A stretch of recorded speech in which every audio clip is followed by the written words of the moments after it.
So, okay guys. So, today, ang gagawin natin, we're going to transform yung standard form, this one, to vertex form, which is this one. So, ang unang gagawin natin, we're going to group terms containing x. Ito.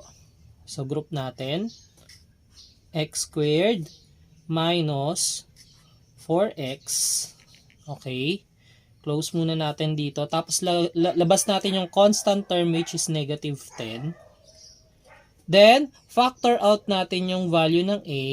So, since ang a is your x squared, ang value niyan is 1. Pag pinactor out natin yan, pag minultiply both sides, same din lang naman yung answer. So, kaya hindi na natin ilalagay. So, next thing that we're going to do is gawin natin tong perfect square trinomial. So, paano to magiging perfect square trinomial? So, ang gagawin natin, itong negative 4, i-divide natin sa 2. Then, after that, squared natin.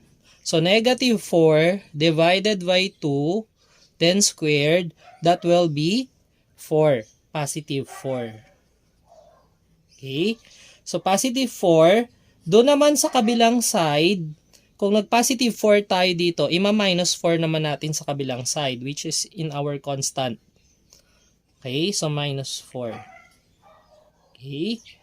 Then, after we do the perfect square trinomial, kailangan naman natin gawin siyang square binomial. Okay? So, paano yon? So, close muna natin. X. Tapos, we copy the sign which is minus. So, i-divide lang natin to by 2. Yan. Yung 4 divided by 2, that will be 2. Then, squared natin. Then, ito, pagsamahin lang natin, negative 10, negative 4, that will be negative 14.